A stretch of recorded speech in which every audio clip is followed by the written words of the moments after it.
নিয়ে আসা হয় সেই সকল মোবাইল সম্পর্কে ধারাবাহিকভাবে অভিযান পরিচালনা করে থাকে। এরই ধারাবাহিকতায় গত 7 তারিখে ডিবি মিরপুর একটি অভিযান পরিচালনা করে। সেই অভিযান পরিচালনা করে ডিবি মিরপুর বিভাগের সংঘবদ্ধ অপরাধ, গাড়ি চুরি প্রতিরোধ ও উদ্ধার টিম। আমরা একটা গোপন সংবাদের ভিত্তিতে জানতে পারি যে উত্তরা 17 নম্বর সেক্টরের একটি বাসায় এবং খিলক্ষেত থানাধীন নিকুঞ্জ 1 এলাকার একটি বাসায় কিছু বিদেশি নাগরিক অবৈধভাবে নিয়ে আসা মোবাইল সংরক্ষণ করে স্থানীয় বাজারে বিক্রি করা ব্যবস্থা নিচ্ছে।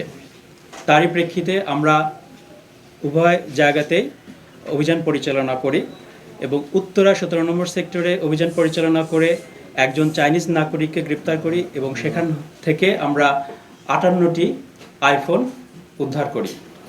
পরবর্তীতে আমরা খিলক্ষেত থানাধীন নিকুঞ্জ 1 এলাকার একটি বাসায় অভিযান পরিচালনা করি। সেখান থেকে আমরা 2জন চাইনিজ নাগরিককে গ্রেপ্তার করি।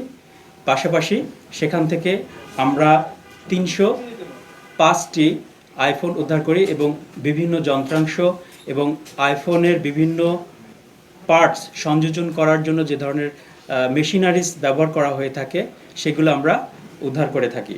পাশাপাশি সেখান থেকে আমরা কয়েক বোতল মদ উদ্ধার করি এবং নগদ অর্থ উদ্ধার করেছি। আমরা তাদেরকে প্রাথমিকভাবে জিজ্ঞাসাবাদ করি এবং এই জিজ্ঞাসাবাদের মাধ্যমে জানতে পারি যে স্থানীয় কিছু এখানকার যারা মোবাইল ব্যবসায়ী তারাও এই ঘটনার সাথে যুক্ত রয়েছে বা এই ব্যবসার সাথে যুক্ত রয়েছে। তাদের কয়েকজনের নাম আমরা পেয়েছি। আমরা তদন্তের স্বার্থে এখনই আমরা এই নামগুলো প্রকাশ করছি না, পরবর্তীতে তদন্ত শেষে আমরা এই নামগুলো আপনারা জানতে পারবেন।